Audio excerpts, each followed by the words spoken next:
Hello, this is Janet Michael. In addition to hosting The Valley Today each weekday at noon on the River 95.3, I also produce podcasts, and I'm excited to introduce you to a new podcast series in partnership with Lord Fairfax Community College. Having provided higher education and career training for the past half-century, LFCC is tightly interwoven into the fabric of the Northern Shenandoah Valley and Piedmont regions. Join me every week for conversations with current and former students to hear their funny and inspiring stories as we learn about their journey to higher education, the role that LFCC has played, where they are now, and where they plan to go.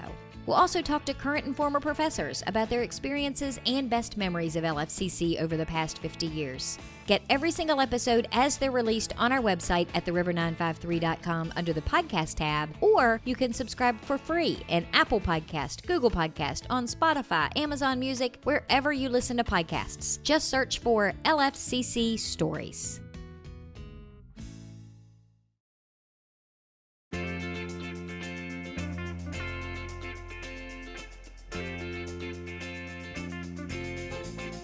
Hello and welcome to The Valley Today. I am your host, Janet Michael. Happy Monday as you are listening to the show today. We, however, have pre-recorded our conversation on the old Zoom screen on a Tuesday afternoon. So Karen Poff is on the screen with me. She and I haven't had Thanksgiving yet, so I'm going to tell everybody listening, I hope you had a great Thanksgiving. Karen and I haven't quite gotten that far yet. But Karen, I had talked to you about coming to do an extra show, usually between Thanksgiving and Christmas, because usually you come on and we do our regular holiday talk show about, balancing your budget and financing Christmas presents and how not to go overboard on spending stuff. And I know you've had a lot of Money Crunch seminars that you've been doing. And I've been having a lot of conversations with a lot of nonprofits and even Nikki at the Chamber about, and I don't know if it's the pandemic, but about people just not engaging. And we were chatting before we started recording that you have kind of had the same issue. What's been going on with you? What have you been doing, and what kind of response have you been getting from people? Well, in the early days of the pandemic, so back in March, we had 2 Managing Your Money classes going on. That's a 6-lesson series, and they had, 20 people in them. And people had maybe 3 or 4 sessions before the pandemic hit, and suddenly we could not have classes anymore. So halfway through those series, everything just stopped. And so we pivoted and tried to do some virtual things, and I did the Coping with a Money Crunch program, the webinar. And I offered that at all different times of the day and evening, weekends, did some weekends, and did have a good response, but not nearly what I expected, because we hear how bad the economy is and how people have lost work and all of these struggles and challenges people are going through. And I really expected to have a lot more people take advantage of that webinar. A lot of people that attended were service providers wanting to learn the information for themselves that they could share with the people they work with, which was great. However, I just feel like I have not really been the most benefit to the people who could really use our help. And that's not necessarily the people that have no resources, because they probably have service agencies that are working with them. It's probably the people then in the middle that make too much money for assistance, but not really enough money to make ends meet.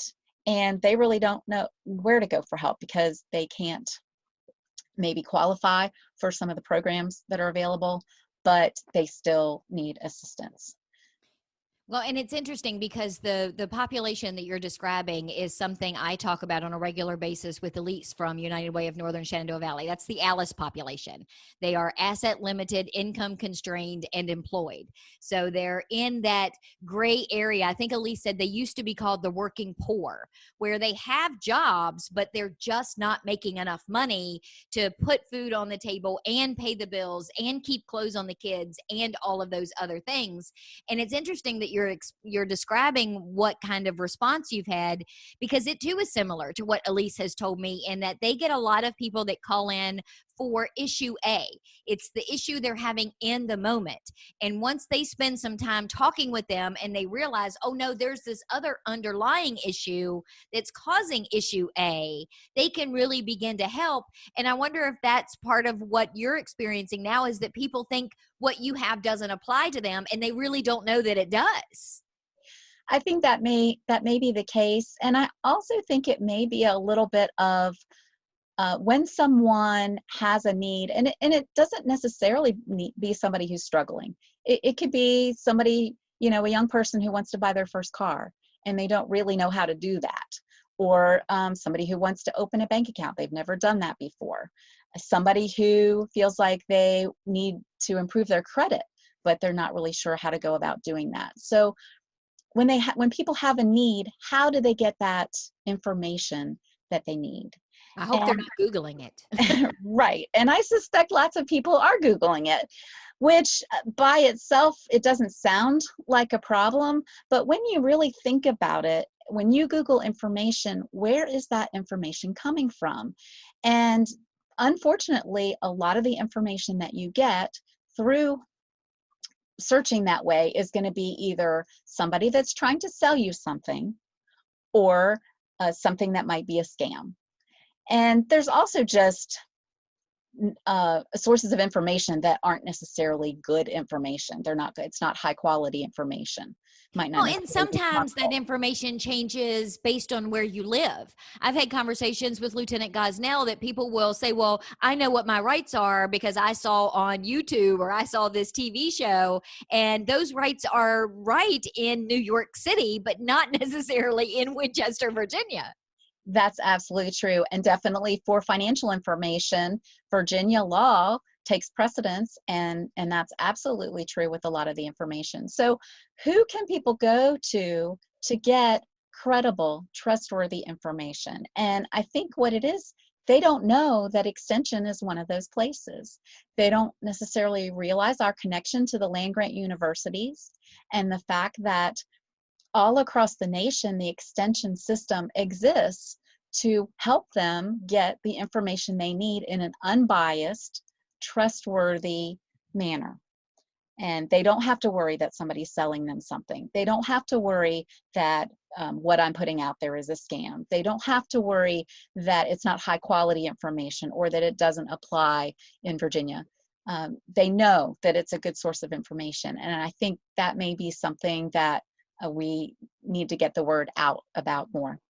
Well, and I will tell you, to be perfectly honest, until I started doing this radio show and you and I started doing these particular types of shows, I didn't know. I always just assumed the Extension office was for farmers. It was about things, it was horticulture related. And until I started meeting all of you guys in the nutrition programs, you in the financial education, all of these other things, I didn't even know. And I thought I was a pretty well-educated citizen of my community. Right. And the other thing I think is that people may not realize when they go to some sources that it's not necessarily comprehensive information. And it's kind of a hard concept to explain, but sometimes when you ask a question at your bank, they give you a correct answer. It's not that the answer that they're giving you isn't correct, but it's correct for their financial institution. It's not the answer that answers the question for all financial institutions. And in our volunteer training, that really definitely comes up, because I will have 3 or 4 different financial institutions represented, people who are wanting to volunteer and give back to the community, which is awesome. And 3 or 4 of them would answer the question differently because they're answering it based on the policy of their financial institution instead of the broader answer of this is what the consumer's rights are, or this is what the Consumer Financial Protection Bureau has laid out for consumers to be able to do in this scenario. So again, it's not wrong information, but the perspective of coming from a consumer mindset that when Extension is providing you information, we're not going to tell you what to do. We're not going to give you advice. We're going to help you lay out, this is my issue or problem. These are possible different solutions, as many possible different solutions as we can share. These are pros and cons of those options. And then you're going to get to still make your educated consumer decision, but you're going to make that based on having all of the information that you need to do that. And what's in my best interest, not necessarily the best interest of a financial institution or somebody else's business practices. Absolutely. And I have another example of that, someone I worked with over the summer. Now, she used, and this is not knocking Credit Karma, because it is, I'm not saying it's bad or good. It's just what it is. And a lot of people use it to find out their credit score and information about their credit. But when you look at Credit Karma, any commercial entity like that, if they're offering you something for free and they're a commercial entity, they are doing it to get something out of it. They're not doing it Facebook out is of the goodness another of their perfect example. If you were Yeah. if you were getting something for nothing, then you are the product. Exactly. That's a good example. You are the product. So yes, they're giving you your credit score and information, but if you look at that, they are also going to market things to you. And so with one lady that I was working with, she said, oh, I should refinance my car loan because Credit Karma says that I have too high of an interest rate for my credit score. Of course, I mean, that's true because her credit score had improved because she'd been working on it. But Credit Karma wanted to offer her a connection to their vendor at still probably a higher interest rate than she could have gotten by going to her own bank or credit union. So we talked about it and we said, yeah, sure. Look at the offer that Credit Karma is giving you. Also, call your own bank. Also, call your own credit union. See what rates you can get, because probably the offer that the commercial entity is giving you, because they gave you something for free, they want you to come deal with them, probably that's not going to be your very best interest rate or your best deal. And yeah, because they're the middleman and there's always going to be a middleman markup somewhere. Plus, just the ability to do something on a local level, even if the pricing is comparable, to know that you then have a person in your community that you can go to and say, hey, there's a pandemic and I've been laid off or my hours have been cut.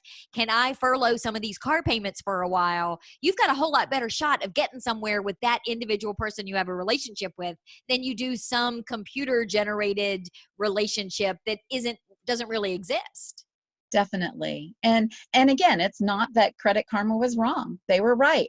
Her interest rate was much higher than what she could get now with her improved credit score. But she needed a lot more information than just that one little piece in order to make a good decision about, or at least a decision that would cost her the least amount of money for that new auto loan or that auto refinancing. Well, let's take a quick break. When we come back, can we talk a little bit about individualized questions? Because I know that you've done these seminars and these groups and these webinars where multiple people come together on a particular topic. But I want to talk a little bit about whether you have the opportunity or the ability to answer questions maybe one-on-one in the moment for somebody. Can we talk about that a little bit in the next segment? Absolutely. Sounds great. Okay, we're going to do all of that in just a couple of minutes. We are on the Zoom screen today with Karen Poff. She is with the Warren County Extension Office, though she serves all 5 of our surrounding counties. She also manages the Northern Shenandoah Valley Financial Education Program. You can find them on Facebook. It's pretty simple, and she puts a lot of tips and great information on her Facebook page as well. We're going to continue our conversation with her in just a couple of minutes. Do you know anyone who is struggling with financial hardships because of coronavirus? Our new webinar called Coping with the Money Crunch can help. We'll talk about immediate options to consider, revising or creating a spending plan, and lots of community resources. Then we'll cover how to narrow your priorities, contact creditors, and avoid scams and risky loans. The webinar is free, and you can either join by phone or through Zoom on a smartphone, tablet, or computer. You can find out more by visiting the Northern Shenandoah Valley Financial Education Program on Facebook or calling Karen Poff at 540-635-4549. Let me show you how to make your own plan or help someone you care about get through the crisis. Call 635-4549 or visit at NSV Financial Education on Facebook today.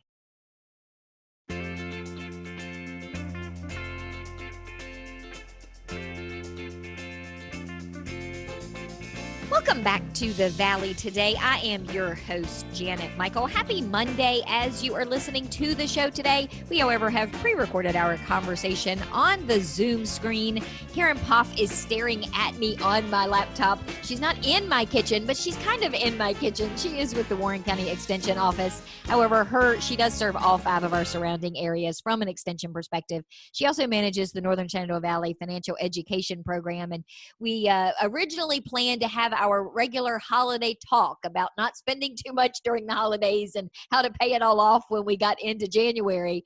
But Karen, our conversation has morphed into something that I find even more interesting, because I think sometimes people are afraid to reach out and ask questions about money. They're embarrassed or they're in denial. They think, oh no, I've got this handled. It'll work itself out. And your job through the extension, for the most part, is trying to help them work it out better and faster, isn't it? Definitely. And another little story for you. So I've been doing exhibits at fairs and festivals and things for I mean, I've been here 33 years. I've done that all the time. The very best exhibit I had recently, it was a Hispanic Latinx resources fair. And because I didn't have programs that we were holding that were done in Spanish, I decided, well, what can I do at this resources fair to help people? Well, and I was going to have an interpreter that day, but I wasn't going to be able to have, people call our office because no one speaks Spanish here. So I decided I was just going to answer questions. That was all I was going to do. My whole exhibit board, instead of doing what I normally do, it was all questions. That was all that was on the board. And it said, question and answer station, something like that at the top. I got more interaction and more engagement at that booth than I have ever gotten in 33 years. Literally the most I have ever gotten from people that I didn't even speak their language. And it dawned on me that maybe that is the key. Maybe people need to know that they can just ask their question. No question is a stupid question. No, we're not taught this. Many people, I mean, the younger kids now are getting more of it in school than they used to, but there's many of us that never had any financial education. So, and I'll say those of us that did back in the 80s, it's all changed. That's true. And it changes every year. I mean, it's hard enough for me to keep up as a financial educator with all the things that are constantly changing. So that kind of was a light bulb for me, that maybe people need to know that it's okay to just call or email or however they want to reach out to me with a question. I'd rather it be a call or email than Facebook, because I might not see it on Facebook. And I'm not on there every single day. And so sometimes I look and it's 3 days later and somebody has asked me something on Facebook. So, I will interject as the social media expert in my real life. You don't necessarily want to put those kinds of questions on Facebook anyway, because they're not as secure as email or a phone call. You don't know who is seeing those on the other end. So right. So I guess that's what I came away from that exhibit thinking. Maybe what I need to do is put it out there to people. We're here to get you the financial information that you need. And it is fine to call and ask a question. You don't have to come to a class. Now, if you need an hour's worth of information, maybe the class is the best format because the class is on the topic you want to learn about. But if what you need is a more individualized approach, some tips on how to improve your credit, some information. Well, like you just mentioned in the first segment, I may not feel like coming to take one of those classes. Oh, I don't need all of that information. I just need to know, is it smart for me to refinance my car because I have a better credit score now? I just need the answer to that question, not all of the other stuff to sit through an hour's worth of a seminar.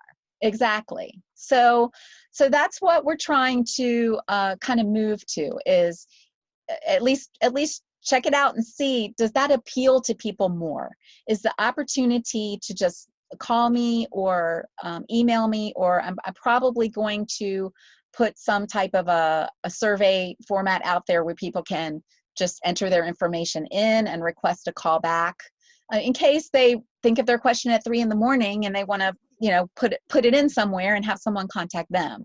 So I think that may be more appealing to people, because it's not instantly on demand, but it's a quick financial insight that they are looking for, that they may be able to get some, and I won't say advice, because we're not going to tell you what to do. What we're going to do is give you the information you need to make the best decision for your family or your situation. And I really like that idea and that concept too, because I think a lot of people think, well, that doesn't apply to me. That part of that, in whatever that topic is, well, some of that might apply to me, but my situation is different, or my situation is special, or it's unique to me. And I want to be able to ask you specifically. And I've been guilty of Googling. We were talking before the show, the number of puppy Googles that I have done in the last month and a half is astounding. But I also do it a lot when something goes wrong on my computer. And no matter what I type into that search engine, I never find the exact question with the exact answer that I need to fix my particular problem. And if I had a you that I could do that with on the financial end, oh my God, my life would be changed.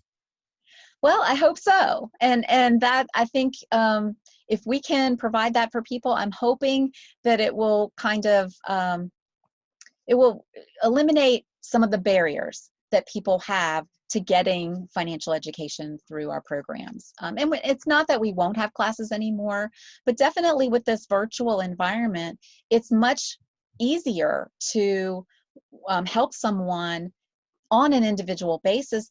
Now we've got Zoom. I worked with somebody on their credit report the other day, and they pulled up their credit report on the screen. We could both look at it at the same time. I answered their question. They're going to contact the place and dispute that one piece and hopefully get their credit improved. So it's definitely, this virtual environment is making it much more convenient for people to get information from us than it used to be too, because they don't have to come in. Even if they wanted individual help, they don't have to physically come in.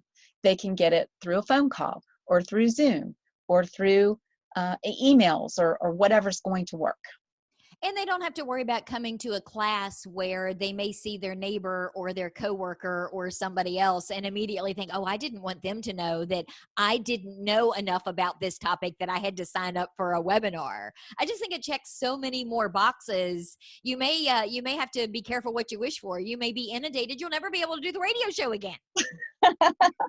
Well, hopefully I'll still be able to do the radio show. But, if we do get a great response in this format and it's working for people, we might do less classes than we used to do.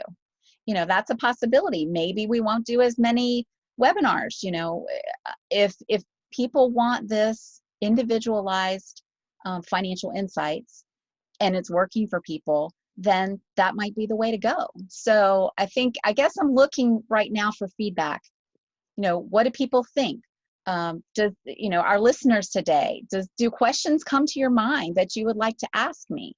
And can you reach out and ask those questions, or tell me what you think about this idea for quick financial insights? And would it appeal to you, or would it appeal to your neighbors and friends? Do you think this is going to work? And I think it's important too, we've only got another minute or two, but some of the questions that I'm sure you get answered, or get asked, there are probably a lot of them that are common to you because you hear them a lot, but somebody else may be sitting at home right now thinking, well, I don't know if she can answer this question. Can you just give me a quick, improving your credit score? That seems like a complicated thing that I know I probably should look at and do, but it seems like it's something that would take forever to work on. Those are the kinds of questions that you want people to ask you so you can get me started in the process. Am I understanding that right? Definitely, definitely. And, for that particular question, there's two big things that I can tell you right now in a couple of seconds. One is pay everything on time. And that's difficult for people to do, but people don't realize that is 35% of your credit score. So if you pay at least the minimum on time every time, you've got a good bulk of your credit score covered. And so, if you're not quite as organized and you need to, we can help you with how to get organized so you can pay on time. Another big bulk of your credit score is your credit utilization. How much of your available credit have you used? So we'll just, for simplicity's sake, you've got $9,000 of available credit on 3 credit cards. If you have $8,000, if you're carrying a balance of $8,000, that's going to kill your score, because it looks like you're maxed. Right, you're maxed out and you can't pay it down. If you keep it under a third, so in that scenario, you'd want no more than $3,000 total charged, and ideally no more than a third on each card, then you're going to improve your credit score greatly. So there's 2 quick tips people don't necessarily know about. Now, yeah, I could talk to you for an hour about improving your credit score, or I could talk to someone individually about their practices and things that might help. But those 2 things right there are a real quick answer for people. Awesome. So I will put all of your contact information on the show notes page. I will make sure that I post this on the station's Facebook page so that they can interact with you that way. And maybe we'll touch base again in January and talk about it some more. How does that work? That would be great. We can answer some more of the frequently asked questions for people. Well, what I'm going to do is the same thing I do with Valley Health. I get all my health care through my monthly Valley Health conversations now. So I'm going to start making a list of all my financial questions, and you can just answer them for me on the air. And then this whole not leaving my house thing is working out really well for me. Sounds good. But Karen, thank you for meeting me on the Zoom screen today. This was a great conversation, and I hope that it's kind of that you get some feedback and find that this is a much smoother path for you to follow to get good information into the hands of people that need it. I hope so. Thanks a lot. We will be back tomorrow. It is Tourism Tuesday, Shenandoah County edition. So Carrie is going to meet me on the Zoom screen with Tom Eshelman, and he is going to give us details for the Christmas lights that are going to be happening at Shenandoah County Fairgrounds. So if you want to know how that's going to work, meet me back here tomorrow just a few minutes after noon, and I will have those answers ready to go for you.